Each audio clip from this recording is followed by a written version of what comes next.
bloody good album. What can I say, boys? What can I say? That's all I ask for. 10 songs, 2 intermissions, under an hour. I haven't got anything bad to say about this.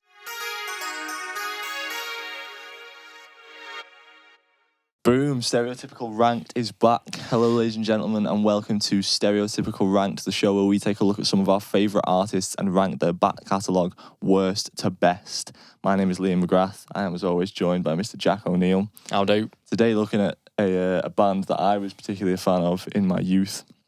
We're going to be ranking our top 5 Oasis albums. In your youth? Yeah, man. How old was you when you was getting into Oasis? 14 through 17, maybe.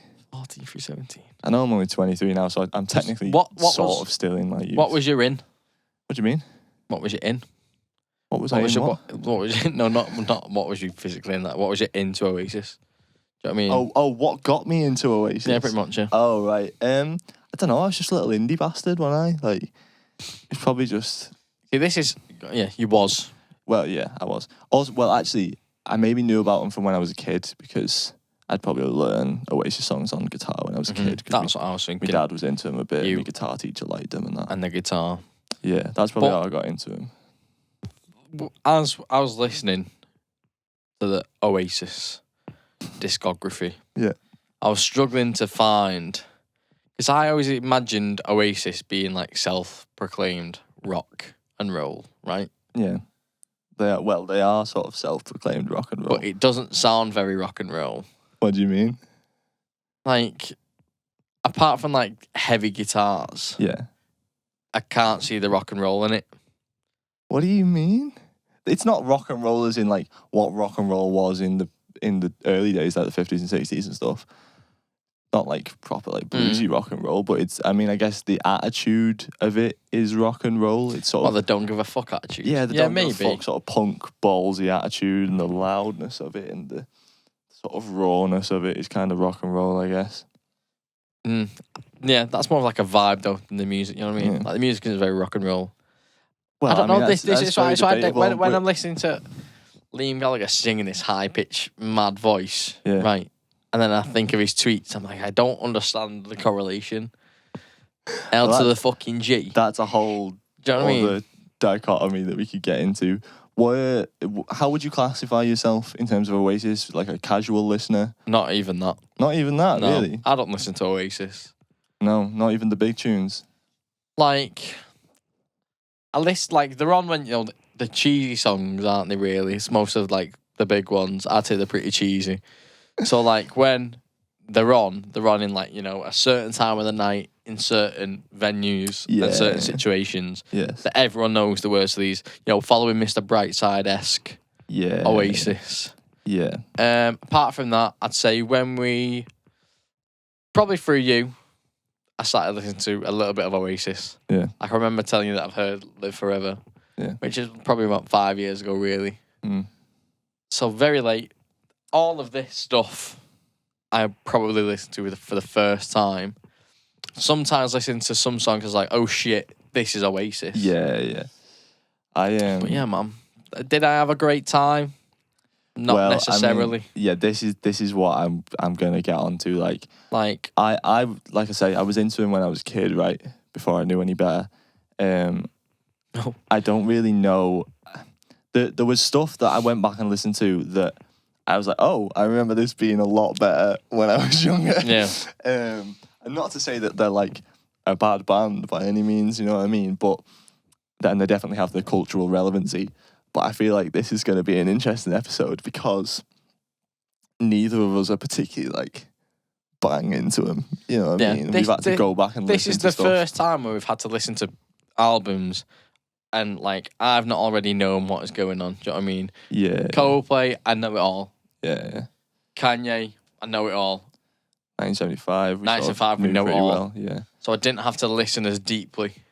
Yeah. As with this one. I mean, even for me, like saying that I was a fan when I was younger, there was certain albums, certain tracks on certain albums, more deep cuts that I sort of, this is me listening to for the first time as well. You know what I mean? Yeah, that's what I mean. I feel like we're both on the same sort of page. Yeah. I'm probably slightly more well-versed having been, I used to own an Oasis t-shirt. Oh. I'll You've pretty fucking must know your stuff, sir. I know, yeah. Must know your stuff. Right, well, should we get into it then? Yes. Sorry to cut you off. I was just going to explain the premise. It's okay. So, About ranked, okay. Yeah, so if you haven't seen Stereotypical Ranked before... You're a fucking idiot. Because it's sheer good shit. abuse. There is a couple of... or there's probably about 5 other Ranked episodes that you can go watch, listen to. 4 or 5. But the way we're going to do this is because Oasis have got quite a few albums, 7 or 8, I think. We're only going to do top 5. We're not going to do the whole discography. Top 5, baby. They know the drill. We'll count down from 5 to 1. We'll each say ours, and we'll only discuss an album when we've both listed it. Okay? And if it's not on... If you say one that isn't on my list, then I'll talk about it a little bit. I'll bring it up. I'll flag it. Right? Yep. So, let's get into it. I feel like we've done it enough now. We've been through the hardships of ranked. I'm trying to work out I'm trying to figure out who the fuck said what when. Yes. Right. Okay. Oh, I'm not feeling particularly mentally sharp. Ranked usual. Jack's on the paper notes. Premium paper, this is, baby. I'm on Hobbycraft. I'm on the Google Docs notes. But right, so let's get into it. Number 5, my 5th best Oasis album. I am saying, Don't Believe the Truth. I've got to be here now. Okay. Have you got Don't Believe the Truth at all on your list? Ask me the next. Oh, right, okay. What's your next one? Don't Believe the Truth is at number 4. Well, my number 4 is Be Here Now. Okay. Right, okay, there we go. Okay. So we've both listed Don't Believe the Truth and Be Here Now. Don't Believe the Truth. Don't Believe the Truth. Slightly later on in the discography. Second to last album. 2005. 2005, was it? Second to last album. Well, I've got it noted as the 6th album, so... Yes. So there must be 7 in total. Yeah. I think this album... It's got good singles. The singles from it were good. The Importance of Being Idle is probably a top tier Oasis song, and I feel like a lot of Oasis fans would probably agree with that. This is the wilderness in my mind that is Oasis at the moment, right? You say that, and I'm like, I have no idea what people like about Oasis in terms of like this. No, I understand what people like about them because I like them too. Right. But like, I don't know what are like fan favorites, what people think about certain albums that people have. Like, knowingly that this is the best Oasis album and shit like that. Yeah, okay. I get what you're saying. I can probably clue you in. I don't know what the singles were. I didn't want to do any research. I didn't want to be informed. Yeah, so I think Important of Being Idle, Lila was a single. Where Is Love? Is that what it's called? Maybe another single on that one. Let There Be Love, there is. That's the one, Let There Be Love. So... Good tunes, man. As a whole album, it plays pretty well. It's not overly long. It's, got a pretty consistent sound to 11 tracks. 11 tracks, that's an ideal length for Jacko over here. Yeah, one extra, but, we go. But 42 minutes, good running time. Decent running time. Consistent sound, consistent aesthetic. They've maybe started to refine the sound, I think, by this point. It's not as raw. I'd say this is maybe one of the best mixed albums that they've got. I have a lot of good mixes on here. Particularly the drums, man. The drums on this album sound fucking great. This is the first album with, they got a new drummer around this time. Oh, yeah? Zach Starkey, Ringo's son. Oh. Ringo from the Beatles. Yeah, mad. Yeah. Class drums. Not bad songwriting either. It had sort of gone a little bit stale by this point, but I feel like it's on the up. For me, Oasis, right, it's like... In the early 90s, first few albums, the songwriting's up here, right? And then it just dips as you get to like 2000. And then it slowly starts to come back up a little bit towards the end. This being the second to last album. Yep. I feel like we're on the up. Right. You're starting to see sort of Noel Gallagher mature a bit as a songwriter. Right. Try new things, experiment a bit more. As a whole album, it's not massively standout, I wouldn't say. Right. The songs don't really progress much. It's kind of one-dimensional. Yeah. It sets out its stall and it just does that. But not awful. A good number 5, I'd say. So I think it's hard to talk about Oasis, right? Because by this point, you got to imagine listening to all the things that they've done. I'm 6 albums deep, right? And everything's starting to sound the same. Right. And like we've always talked about. Well, it's just a common music thing, isn't it? Like, there's only so many notes you can play, yet you can make so much. Yeah. Whether bet that you didn't fucking know that at this point. Because, like, if you tell me a song, I struggle to put it into an album. Yeah, I struggle to see, like, a sequence, Yeah. a progression. Like, I think by this point, it started to change a little bit, and you can tell from the sort of aesthetic of it that it's not the same as the sort of first few albums that were very raw, very distorted, very sort of rock and roll. Yeah. Because, like, as we will talk about in this episode, like, a lot of stuff, like, I just don't like the fact that they've got a guitar and, it's got some distortion on it, and that's kind of half the fucking song, you know what I mean? Yeah. This is half the creative process going on. That sounds fucking rock and roll, bro. Yeah. Get it down. Yeah, and I mean, this is the thing that we can discuss with Oasis, I guess, is that it's kind of, they're not reinventing the wheel by any means. I wrote that a few times. Yeah, it's kind of, it's very simple. It's a lot of the time, especially in the what I've got noted down for some of the earlier albums, is it's working class music by working class people for working class people, and it's sort of got this laddish persona behind it. Do you think it has? But you don't really see that though, do you? Yeah, and I don't know. I think I might be slightly biased, right? Because obviously a lot of years of going slightly off topic here, but a lot of years have passed since the early huge Oasis albums, and even since the later Oasis albums now, and different generations have gotten into them, and I have seen the archetypal Oasis fan 1,000,001 times, with the parka and the bucket hat and the jeans and the Adidas webs. And I've seen 1,000,000 bands trying to replicate the things that Oasis did. Wouldn't it be hard, would it, to replicate? Like, the best thing about Oasis, right, is the songwriting. Yes. Yeah. That's the best thing. And I struggle to find how, like, some songs are huge, and then there's kind of no in between. This is like could have been a good song. This could have been big. Yeah. Like, when, like, we've listened to songs before, and I'll say, oh, I think this might be big. This might be a big tune. Yeah. But there's nothing on. If it's big, it's well known. Like you said, like the importance of being idol. I was like, oh shit, this is an Oasis song. Yeah, yeah. And I was like, I've heard this before, and it is good. Just it's known for being good. Yeah. But there's none that's like on the brink. It's either good or it's kind of Oasis. Yeah, I would very much agree. But in terms of this album, I like how there's no like fucking 9-minute tracks and shit, because you know me, I'm a 3-minute song kind of guy. Don't get it twisted, boys and girls.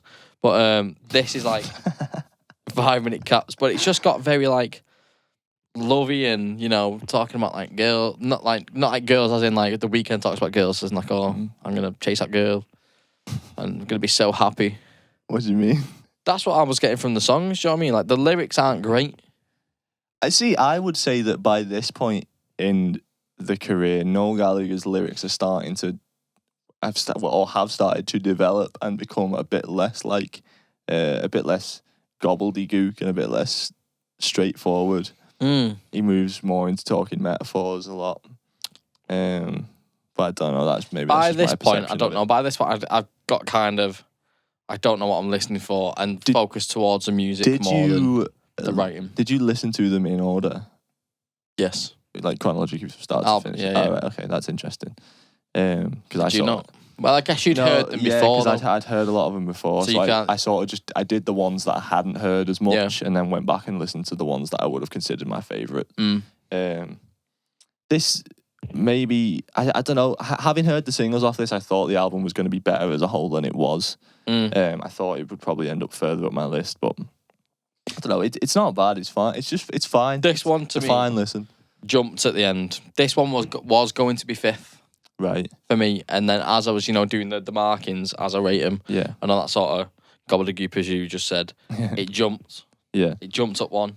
What have you got? This as a 6 out of 10? As a whole, yes. So this is Jack's aggregating score, where you give each song a score and then work it out. Oh, they've all got shit, man. You've gone deep in on this. This is what I always do. Did you not know this? Well, no. Usually your notes look a lot more scrappy than this. This on the computer. Yeah.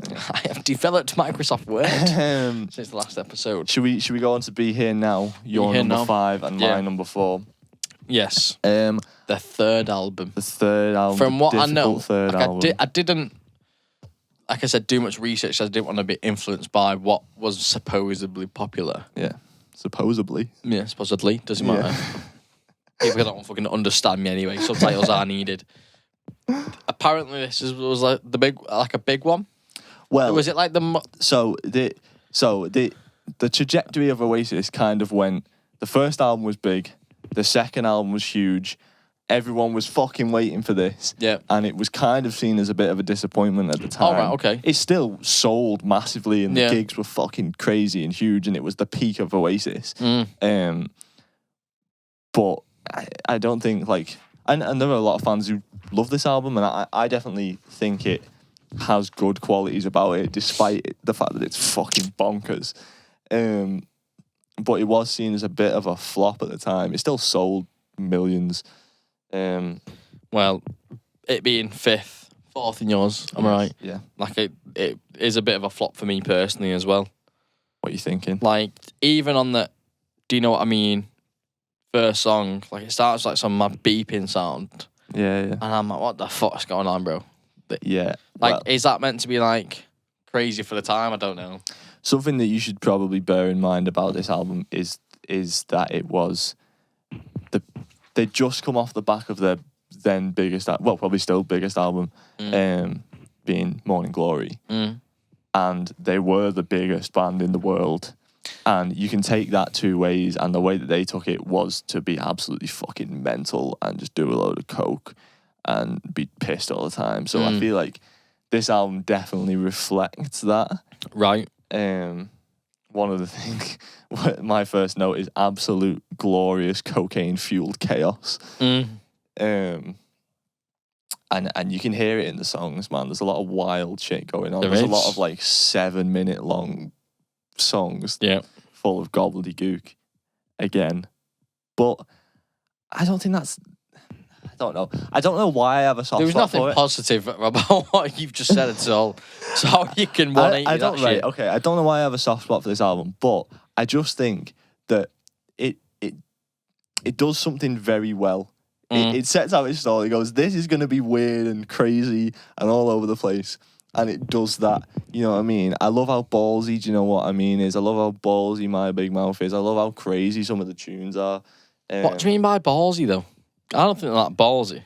Like, this is where I've started saying not reinventing the wheel, but does sound like OG Oasis. Yeah, I mean, it's very a formulaic Oasis songwriting by this point. And do you know what I mean? Is actually... I'm looking at your scores. All right, do you know what I mean? Is the same chord progression as Wonderwall. You written that down? And they're definitely not reinventing the wheel, nor the Oasis wheel. But I don't know. I still think it's got good moments. It is ballsy. Do you know what I mean? It's very like, we're here. We're the biggest fucking band in the world. Deal with it. You know what I mean? I didn't. The thing what I got from this album is like they've got better gear. They're better at mixing at this point. You think? It sounds like, apart from the rocky shit, I've got like, it's good use of certain instruments. Mate, I think this is a horrendous album for mixes. The mixes are awful. There's so much guitar. There's tracks where I'm like, there must be at least 10 guitars on this. There's at least 15 guitars playing right now. Guitar background though, because I couldn't hear 10 guitars coming through. And you can't hear the drums, man. But this is what I mean. It's all guitar, no Where like drums. with heavy guitars, like you don't need 10 when you got one fucking mad distorted one, do you? Well, that's what I mean. There's 10 mad distorted ones. That's the problem with it. It's just it's so muddy. And I know, it's getting a bit esoteric to go into the mix of stuff. But, we make music and we enjoy listening to stuff for how it sounds sonically. And I think this is the worst album for mixing, definitely. It's such a mess. It's reflective of the time, you know what I mean? The songwriting's a bit of a mess, the mixing's a bit of a mess. But I still think it's just got this attitude about it, and it's almost admirable how bonkers it is. Not agree? I don't know, man. At this point in the Oasis ranked, I was kind of struggling. Yeah. Because I was like, they're all pretty shit to me, right? I've just got to pick one that I think is decent. Like, this is a 5 out of 10 on the rank scale. And I think the other two that aren't on here we're either also 5 or below. Right. So I've like got to pick one. And I think the reason I did pick this one is just because it's got a few decent mixes on it. I mean, I don't know, man. I couldn't agree less, to be honest. The only other thing I've got is that the song Fade In Out is underrated. It is underrated. Very underrated. I feel like it's very not Oasis-y. You know what I mean? It's quite bluesy. It's in a different tuning, I think. I thought it would sound massive live when the drums come in. Yeah, mate. I have seen live videos of it, and it is sick live. I mean, you got to wait a long time, haven't you, before it properly kicks in? But I definitely think it's worth it. And Liam Gallagher does that scream that's West, mate. Yeah. You're just not used to hearing him like that. But like, just to put into focus how mediocre and shite potentially this album is to me. At the end, it literally just says, heavy sound again. Nothing's really standing out to me at this point, and it's a lot very samey, chaos. Yeah, it is chaos. That is the one word I would use to describe Be Here Now. But, you know, it's all right. It's all right. Fucking it off. Just fucking it off. Should we move on then? Number 3. Number 3. What's your number 3? Heathen Chemistry. Oh, really? Okay, I haven't got Heathen Chemistry on mine. My number 3 is Dig Out Your Soul. The last one. The last one. Okay. Is that on your list? Nah, lad.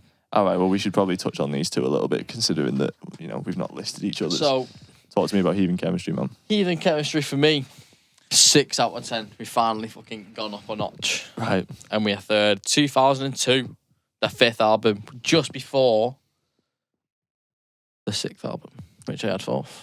Yes. So just before it. 11 tracks, nice, 1 hour, decent.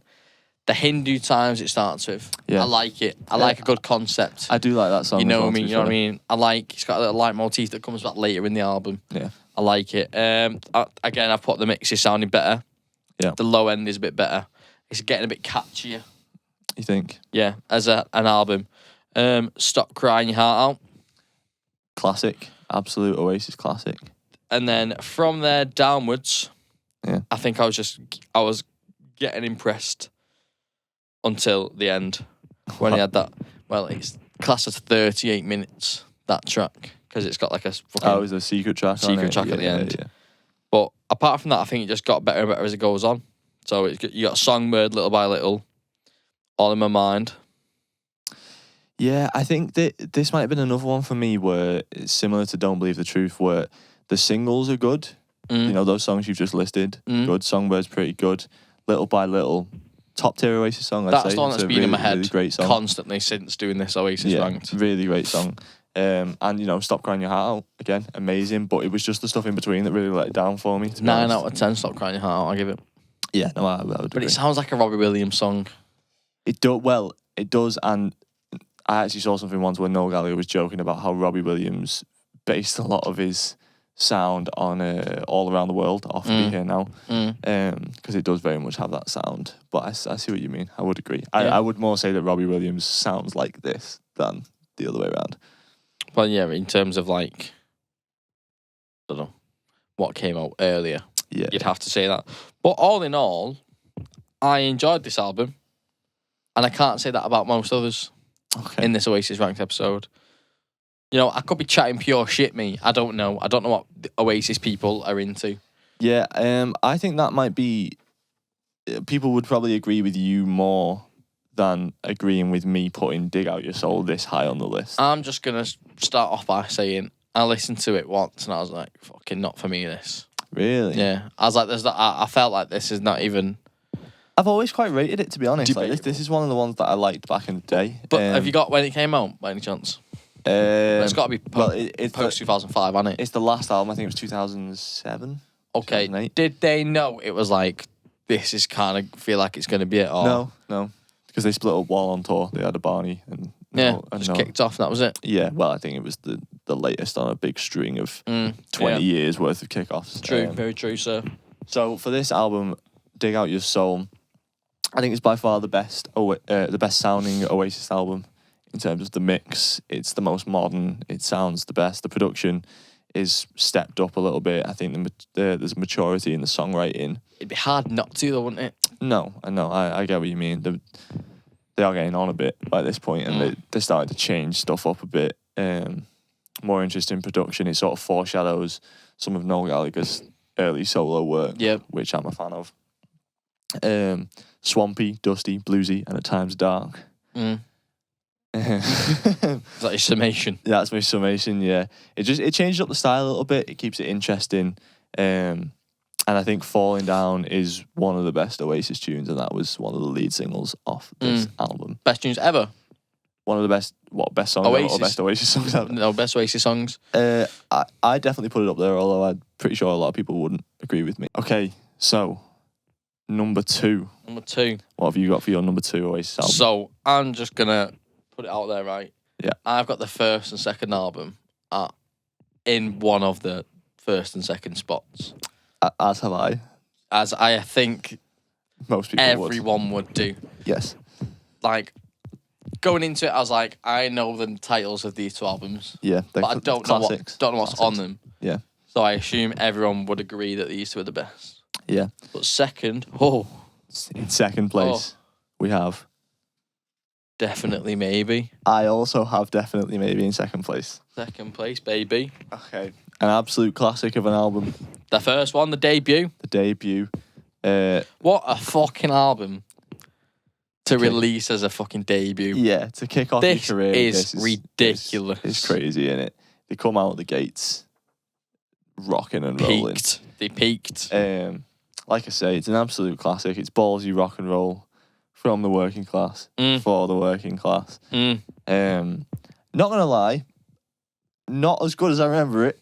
Yeah. I thought I would enjoy it more. I actually thought this would be my top spot before I re-listened to everything. Oh yeah. I just think some of the lyrics mainly were what got it for me. It's a bit nonsensical. Yeah. Bit cringy at times. Like Rock and Roll Star really made me cringe listening back to it now. Yeah. And I can't believe that Liam Gallagher still plays it live. Imagine being in your 40s and singing that. You know what I mean? It's a bit... But I think it's just eggy. Yeah, I mean, it's for the fans, isn't it? It is for the fans. And it's like one of the standout ones in... Like, was Shake and Make Up first? Was that the first single? Supersonic. Mm-hmm. Right, okay. So when was Rock and Roll Star out? I assumed it was... I don't think it was a single, you know. Not I think really. it's just... It's weird to open the album with it, I think. Because I feel what like... you've gone for then? To open the album? I don't know, but I maybe would have put Rock and Roll Star last. Because it's got that big outro and it's kind of long. It's probably the longest song on the album. Mad ending section. Yeah. And I'm pretty sure they would finish gigs with it. Yeah. Back in the day. Yeah. Which you can see, you know what I mean? You can, definitely. But, you know, on the positive, I think its attitude is partly what makes it such a classic. You know what I mean? There wasn't a lot like that happening at the time. Even though the songwriting is quite simple. And like I say, the lyrics are a bit nonsensical at times. Yeah.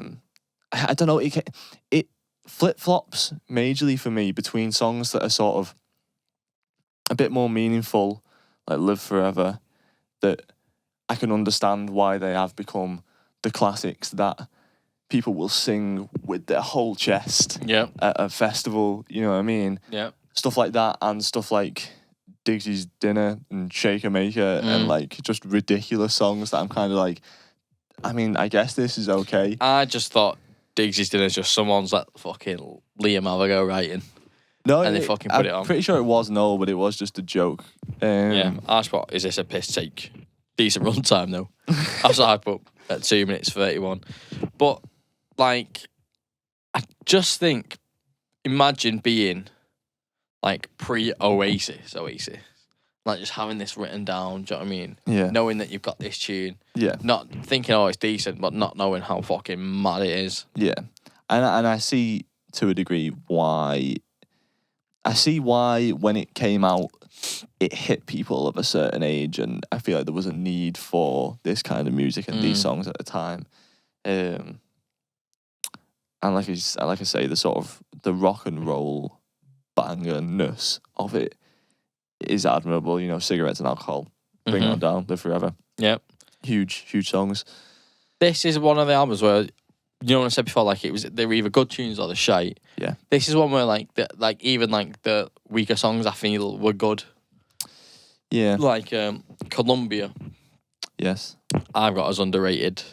I would also agree. Like at this point, I was like, this is fucking a really good song. I'd never heard it before. Yeah. Until this, I was like, this is something I would put on a playlist. Yeah. And listen back to. Interesting that you say that. I think I don't know. What hit me listening to this is I don't necessarily understand. I get why it hit people at the time, right? Right. But I don't understand why there's an entire generation of people that still herald this as like fucking amazing. Like, because there's not that much in it. There's not that much substance in it where I could be like, oh, I could listen to this for 30 years. You know what I mean? I do get what you're saying. Like, already I have outgrown it from 5 years ago, you know what I mean? And obviously I wasn't there at the time when it came out, and it doesn't have that same sort of sentimental value to me. But if you take something that maybe was like that to me, is the first Catfish album. Yeah. Where I was like, okay, this is an album for me. I've been waiting for this kind of music. And these kind of lyrics that touch me in this way. Because yeah. Hold on a minute. That touch me in this way. Just to reiterate. Hold up. Wait a minute. Something ain't right. Well, that's what I mean. Like, well, I'd been waiting for that, but even that doesn't have that much substance. what, for you or for everyone? Because this is what I'm going to lead up to. Because like you're saying with the first Catfish album, like it's got a certain place, like in your memory, and like in your life, really. And like when you listen to it now, do you like reminisce with then or still feel the sort of same thing? Well, I mean, if I listen to it, I do reminisce and I do feel those emotions somewhat. But I don't really listen to it that often because, similar to what I'm saying about this, is that it doesn't have that much substance for me to be able to listen to it for 30 years straight and live or die on the hill of Oasis are the fucking best band ever. Yeah, but I feel like that's just a percentage of people. I've met a lot of them. Well, I've met a lot of them. I haven't, mate. Well, maybe it's just because I've been in bands and indie bands and I've played gigs. The amount of times that I've played gigs with men who are in their late 20s and early 30s who have the fucking Gallagher haircut and the Parker and stand at the mic the way Liam does, and the songs are trying to emulate these two first albums. Yeah, it's fucking ridiculous. Like, as good as these albums are and as much as they're classics, like I don't want to strip it of that by any means. Like, I agree that they are great albums and they are classics. I'm just saying, definitely, maybe I don't see the substance in it that makes it timeless. Like I say, I thought this was going to be my number one, and I listened back to it and I went, "Oh, this hasn't really aged as well as I thought it would have been." You think because I thought it was going to be more timeless, and it just really didn't. I don't know, it just didn't hit the same, man. And there are great songs on it, but like I say, a lot of the lyrics really just were what got me. It was just a bit bollocks. Just chatting bollocks. I don't know, like each individual person who likes music so, to a certain level will have an album that like, oh, this is like mine. Yeah, and especially if you were there at the time, it's like, but what I was trying to get across with the Catfish comparison isn't necessarily a comparison between Catfish and Oasis. It's more that I was there at the time for Catfish, and much like definitely maybe the Balcony. I understand. Balcony, first album. What? What's the Catfish first album called? It's Balcony. Yeah. The Balcony doesn't have enough substance for me to fucking love it. Now. I love it. I admire it for what it was, and it has a place in my heart. But I don't listen to it. I know, but I feel like you're getting caught up on the word substance here, right? Like, does the listener not give it the substance? Well, this is what I'm saying though. So things like Live Forever, I understand why people connect with it. Yeah. Right. I understand it much in the same way. In fact, no, actually, that's a nil point. I'll make that on the next album. I understand why people listened to that at the time and were like, okay, this is my song. Yeah. And listen to it now and go, okay, this is still my song. Yeah. But Supersonic is a load of bollocks lyrics about coke. Cigarettes and Alcohol is about coke, probably bollocks lyrics, can't really remember, but it's a good song. But what I'm saying is, like, there's not a whole load of emotional resonance or lyrical substance that there's not enough of that I would think, oh, people are going to relate to this again and again and again and again and again, aside from looking at this list, pretty much only Live Forever. But this is when I always come back to, is that because I had to explain to Ellie yesterday about listening to music, and she's like, do you not like listening to the rank stuff? Well, this one, like, specifically because I don't know them. I was like, well, I'm not listening to it like I would listen to music. Right. Do you know what I mean? I'm not listening to it as like, oh, it's a good song, and I just know it's a good song, and I'm like vibing to it. Like I've seen it as you're listening to it critically. Yeah, pretty much. Yeah. And some people will listen to a song not critically and still feel that connection. Yeah. This is what I'm trying to say about the substance remark, like with nothing in it. Like they just really like it. Yeah, and that's fair enough, and it's subjective, I suppose, as well, isn't it? Like everyone has. Well, it's subjective. Everyone brings something different to it. Yeah. But I don't think it's aged that well. Clearly aged well enough to be my number 2 album, but exactly what does that say about the other albums? Well, like I said, it just goes shite. Yeah, that's what I'm saying. Just goes like, these two are in, well, different gravy, isn't it? Yeah, yeah. They're very much different gravy. These 2 albums are Oasis, really. Yeah. Like, they could have ended after this and still had the same cultural relevancy. Yeah. Like, when people say, like, even listening to it, because in my notes I'm like, this is not Oasis, this doesn't sound Oasis, this kind of does sound Oasis. It's referring to, subconsciously, the first 2 albums. Yeah. They sort of set their stall out with this album and the next album as well. Yeah. Which I guess, like, like we do with Catfish as well, because like the balcony is very Catfish. Yeah. And like when you get to the 3rd album, it's like it's not very Catfish anymore. Yeah, and exactly. This is what maybe happened to Oasis as well, is that they set the stall out and then didn't adapt from that all that much, which is why when you get to the later albums, you're like, okay, I'm kind of bored. But I do kind of feel like we're kind of on a little negative train. Yeah, I don't want to take anything away from this album being fucking sick. I wanted to be made clear that I do think this is a good album, and I agree that it's an absolute classic. 7 out of 10. But I just would like to, I did think it hadn't aged well as well as I thought it would have done. Yeah, I can see people putting this on and be like, yeah, this is still sick. Yeah, and it sounds great. It sounds great. Does. It's raw. But that's what you want, you know what I mean? It's like the first Arctic Monkeys album is very raw, but that's the shit, you know what I mean? It gives it that attitude. Arctic Monkeys, you've done those. Yeah, Arctic Monkeys ranked episode on the channel. Forgot about that one. Shall we move on spot to the number 1? Because this podcast has lasted 47 hours. I feel like my life has revolved around Oasis. 47 hours. No, I feel like every day is 47 hours. Listening to Oasis. I felt like that when we did the Kanye episode. Did you? Kanye episode. I had a great time with the Kanye episode. So, what's the story, Morning Glory? Thoughts? Really good. Really good. It kind of, when I was on about before, like Oasis kind of mashes together. These 2 kind of mash together as well, because I know it as like the good period. Yeah, the early like days. The top tier Oasis. I feel like, especially on this one, even the song chronological order, sequencing, that's the one, my friend, was good.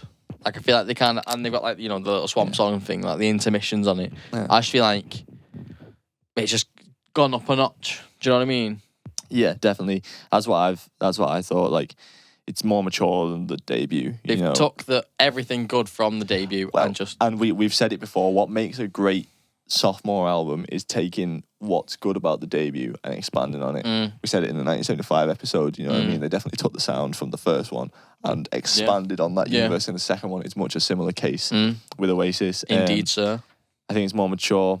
It's got songs like Cast No Shadow, Wonderwall, Don't Look Back in Anger that sort of step away from the sort of out and out ballsy rock and roll. Yeah. And aren't afraid to, get an acoustic out every once in a while. You know what I mean? Get a piano out. So some might say it's the first Oasis song I ever heard.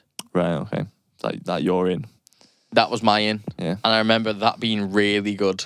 It is a good song. very good. And some might say he's the epitome of what we're on about. Like, it's a first album tune that's just fucking on steroids, I think. Yeah, it's probably one of the quintessential Oasis songs, I would say. Yeah. If someone said to me, what does Oasis sound like? Some might say is a pretty fucking good representation of that. Fair enough, boys. I agree. I think that this one's got even more classics than the debut. I agree. You know what I mean? Well, obviously Wonderwall, huge. Don't Look Back in Anger, huge. Can he speak Wonderwall? Wonderwall as fucking what? I don't even know. I've not got words for it. It's took on a life of its own. It's one of them songs that you fucking that will be timeless. It's so timeless you don't like it. Yeah. You know what I mean? Like, I don't want to. I never. I skipped it listening back to it. You don't have to, do you? You don't have to listen to Wonderwall. You know it inside and out. It's in your fucking blood. You were born on it. But to their credit, classic. You know what I mean? Ridiculous. That classic. They did it again, didn't they, in the next one? Yeah, so classic. We'll do it twice. Yeah. But yeah, like just looking at it, the track list, it's mad, innit? Yeah. Like, there's nothing. There's not. It doesn't really stop. It doesn't. There's no dip, is there? There's no dip. I mean, there's the little Swamp Songs interludes, but that just adds to the vibe. You know what I mean? It's what it is, isn't it? It's an interlude for a reason. Yeah. But it works, though. Yeah, no, definitely. I think 12 songs, 50 minutes with 2 intermissions. Perfect.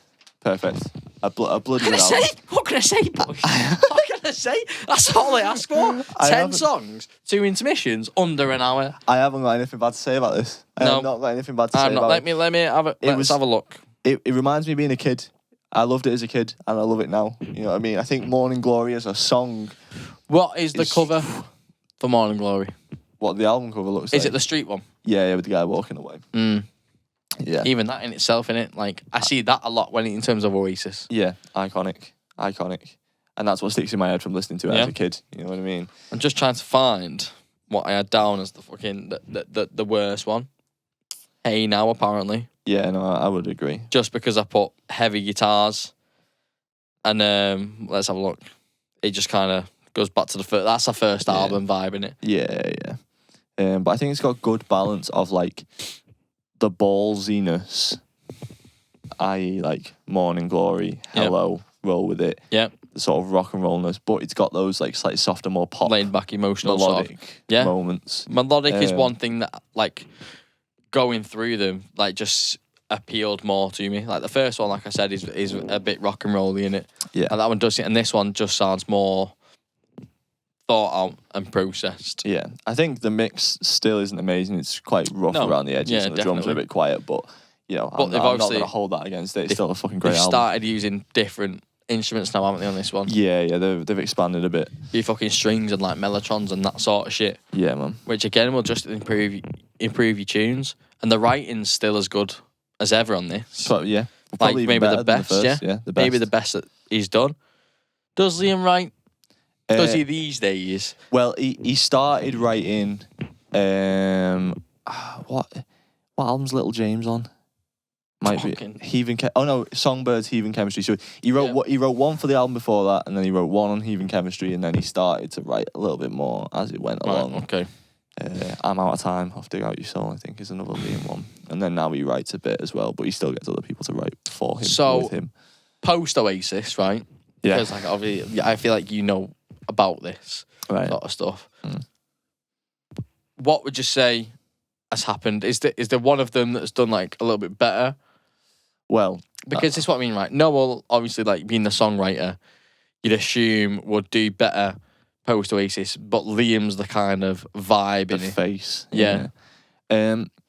So Noel had a bit of a head start because Liam didn't release an album for ages. Well, actually, Liam and the rest of Oasis became BDI, and they released 2 albums that no one really gave a shit about. I remember BDI. So Noel was doing pretty good. I feel like people kind of liked his first record, maybe his second record as well. His third one, he started getting a bit more experimental, and he has more recently. I personally think that's great. That's what I wanted from him, you know what I mean? Because obviously through the Oasis days, we saw a lot of sameness from him. Yep. And then he evolved a bit in his early solo career, but the first 2 albums are kind of similar to each other. And then this third one and the EPs he's done since, he started to branch out a whole lot more. And this is where he started to lose some of the Oasis fans, because I feel like it's that sort of indie rock and roll mindset of, oh well, if it isn't like this, then it's shit. You know what I mean? Yeah. If it isn't exactly how I want it to be, it's fucking awful. They're in the bubble. Yeah, they're in the bubble. Whereas I you know more than anyone, I like a bit of progression in my music. Yeah. And I feel like Noel's definitely getting a bit more experimental with that. Liam is the fan favourite. You know what I mean? People think Noel's a bit of a prick, even though I would be more on the Noel side of things. Yeah. Liam's been doing well Team Noel. Liam's been doing well in the past few years partly because he's, you know, even though he doesn't necessarily sound like Oasis or even BDI, he's kind of stuck with that Liam thing that he's got, you know what I mean? Like, he's not strayed too far from the box that he was in. Well, the box he was in was, like, well received and was doing well for him. Do you know what I mean? It worked. Yeah. Whereas, like... Where I feel like Noel is more musical. Yeah, definitely, 100%. And, like, the latest Noel album that he put out started with, like, a 5-minute long instrumental of weird shit. And, me and Sean fucking loved it. But everyone... Well, not everyone else. A lot of other people loved it as well, but I feel like some, like, hardcore Parker Monkey Oasis fans were like, what the fuck is this? Yeah. You know what I mean? Like, this isn't 4 chords. Yeah. Get it off my stereo. But, you know, it is what it is. You're always going to have people like that, I suppose. Yeah, with everyone, literally. So... But as a whole, what would I say about Oasis? Obviously, peaked with the first 2 albums. Mm-hmm. Like, I think you described it very well in the beginning, to be fair, with the... peaked, dip, slightly up at the end. Yeah. And then, yeah. But, yeah, anything else you want to say? I would... Let's do what we actually usually do on this. We're going to do our favourite song from each album of the Oasis back catalogue. I'm going to have to go off the 5 that I've got. You So fuck knows what's on the other 2 at this point. Like. Okay, should we begin at the beginning? Okay, hang on. Okay. Okay, let's go. Yeah. Definitely, okay, maybe. let's go. I have got Live Forever. Yeah, I'd agree. Live Forever. Morning Glory. She's Electric. Really? I thought it was one of the more bollocksy ones. Really? Yeah, it's a bit gobbledygook in it. Yeah, it is mad, like, you know. But then again, so is Morning Glory. Palmer and There's a Blister. Sort of mad thing. Yeah, I'm going to go with the title track off that one. Really? Yeah, it's just... that fucking helicopter and when it's that riff comes in. Helicopter. It gets me going. I've literally put Control D on this. What do you mean? Control D, delete. Duplicate. Bro, come on. Mate, I don't know my keyboard shortcuts. Get your producer mind on. Okay, where are we going after this? Where are we going after this? Be here now. Be here now. Stand by me. Fade in out. Good tune. Actually, no. Do you know what I mean? Also a decent tune. What have we got next? Standing on the Shoulders of Giants. Fuck you don't that fucking album. know. That one I actually really tried to get into. I'm going to go with Go Let It Out. Go Let It In. Whatever the fuck it is. I don't know. It's a shit album. Heathen Chemistry. Stop Crying Your Heart Out. Or Little by Little. Because that's the one I keep singing. Yeah. Don't Believe the Truth. Or supermarket version. Little by Little. Hey, you don't just come for music, you come for the comedy. There it is, fans. There it is. Don't Believe the Truth. Don't Believe the Truth. I have got Lila. Okay, I'm going to go for The Importance of Being Idle. Good tune. That was the Oasis one that I was like, oh shit. That's Oasis. Yeah. And finally, Dig Out Your Soul. Fuck knows, man. Falling Down. I'm going to go with Falling Down. So there we go, ladies and gentlemen. There you have it. There is. So, can I just put a little tribute out to Will? Should have been here. Shout out Will. Man. Possibly robbed. We'll never know. Well, there wasn't room for him in the studio. No. So, you know. You're here in spirit, my guy. But shout out Will, yeah, man. We love you. Yeah, man. No, Dubai is he's from. What? He's from Dubai, not Yemen. Is he from Dubai? Yeah. Anyway, side note. Shout out Will. Thank you very much for watching and or listening to this episode of the Stereotypical Podcast / Stereotypical Ranked. Oh. If you would like to follow us, all the links are in the YouTube description, or you can find us on Instagram at Stereotypical Pod or Stereotypical Podcast. Don't know. It's in the description. It's one of them. It's one of the others. We've just got a new Instagram. Sorry. Also, make sure you subscribe. Check out all the other Stereotypical Ranked episodes on the channel. You should. We've done a fair few of them now. If there's Watch them all. if there's any in artists its entirety. from start to finish in Yes. chronological order. If there is any artists that you would like to see us talk about, Yeah. any albums that you would like to see us review, please do leave them in the comments. Tell us what you think about Oasis. Yeah, man. Give us your opinions. Give If us you your, agree, if you give us your disagree. ranking. Give us your listing. If we've been chatting shit, let us know. But yeah, make sure to subscribe and hit the notification bell so you are aware when we post new videos. Yep. And aside from that, that's it. That's it, baby. Thank you very much. I've been Liam McGrath. This has been Mr. Jack O'Neill. Don't do it. I'm going to do it. I won't. Stereotypical. Out. Yeah! I tell myself